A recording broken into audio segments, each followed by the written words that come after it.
Chers frères et sœurs, loué soit Jésus-Christ. Voilà, aujourd'hui j'ai fait cette bande-annonce pour le carême qui approche à grands pas. Je vais vous donner le programme un peu du carême. Déjà, il faut savoir que le mercredi 14 février 2024, ce sera le mercredi de Saint. Bien que ce soit aussi la fête des amoureux Saint-Valentin. Mais le mercredi de Saint, c'est le 14 février. Donc, dans quelques jours. Et puis, le dimanche des Rameaux, ce sera le 24 mars, dimanche 24 mars 2024. Ce sera le dimanche des Rameaux. Le jeudi 28 mars 2024. Jeudi 28 mars 2024, c'est le jeudi saint. Vendredi 29 mars 2024, c'est le vendredi saint. Et samedi 30 mars 2024, c'est le samedi saint. Et donc la Pâque sera le 1er avril 2024. Dimanche 1er avril 2024 sera le jour de Pâques. Voilà. Donc, mercredi de Sangre, c'est le 14 février. 24 mars, dimanche, c'est mercredi de Sangre. La semaine sainte qui commence dans la dernière semaine de... La semaine sainte, c'est la dernière semaine de mars. Qui se clôture donc dimanche 31 mars par la solennité de Pâques. Voilà, la solennité de Pâques. Et après la solennité de Pâques, la semaine qui suit, dans la semaine de Pâques, c'est la semaine sainte. La semaine qui suit, c'est l'octave de Pâques qui commence donc du 1er avril jusqu'au 8 avril. On parlera de l'octave de Pâques qui s'achève avec la fête de la miséricorde divine qui est célébrée le deuxième dimanche de Pâques. Donc normalement, la neuvaine à la miséricorde divine commence le vendredi saint et s'achève le samedi de l'octave de Pâques. Voilà. Donc voilà un peu le programme. Par rapport à tout ce temps que nous allons vivre, 40 jours de carême, je pense aussi qu'il faut qu'on ait un programme spécial. Donc dans le cadre de notre chaîne qui est aussi une chaîne d'évangélisation des jeunes, nous aurons aussi un programme spécial durant ce temps de carême. Alors nous aurons des enseignements sur comment bien vivre le carême. Nous aurons des enseignements sur la pénitence. Qu'est-ce que la pénitence? Pourquoi il faut jeûner pendant le carême? Pourquoi c'est important de faire pénitence? Comment faire pénitence? Qu'est-ce qu'on en tire? Quels sont les bénéfices? Parce qu'on dit qu'il faut jeûner, il faut faire pénitence, il faut faire ça. Qu'est-ce que moi j'ai bénéficié? Pourquoi c'est important pour moi, chrétien, de faire pénitence? En quoi est-ce que ça m'est utile? Qu'est-ce que je gagne en faisant pénitence? C'est très important. Et comment je peux faire pour faire pénitence? Qu'est-ce que je peux poser comme acte? Comment bien vivre mon carême? Quelles sont les résolutions qu'il peut prendre pendant le carême?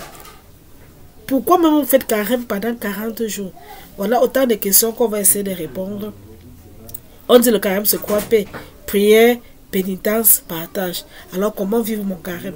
C'est quelques conseils qu'on donnera. Donc l'enseignement du mois se portera sur le carême. Nous aurons aussi, je vous invite durant ce mois, durant cette période du carême, j'aimerais aussi partager avec vous quelque chose qui me semble important, la passion du Christ. Vous savez, généralement la Bible parle de la passion du Christ, mais la Bible ne donne pas les détails.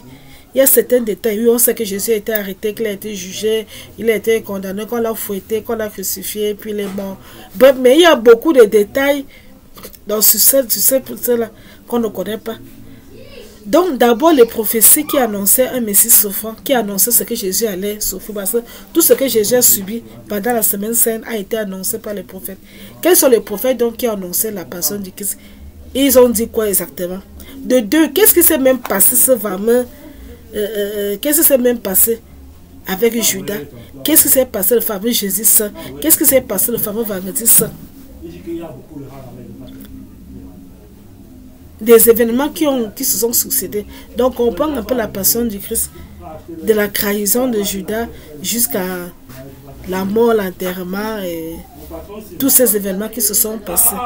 Et en revenant un peu sur les prophéties qui ont été faites dans l'Ancien Testament, qui annonçaient un Messie souffrant et qui annonçaient tout ce que Jésus devait subir, qui annonçaient que Judas devait le trahir, tout ce qu'il a subi a été annoncé.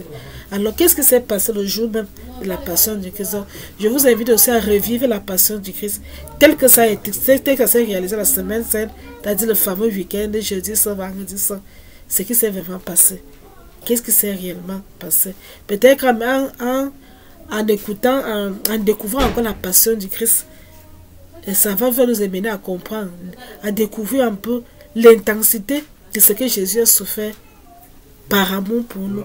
Parce que quand on dit que Jésus est mort, personne ne mesure pas la douleur qu'il a dû subir pendant sa passion, par rapport pour nous. Et pourquoi c'était important qu'il souffre autant d'humiliation, autant de souffrance physique. Pourquoi c'était important pour nous que salut. Donc voilà un peu ce qu'on va partager par le temps de carême.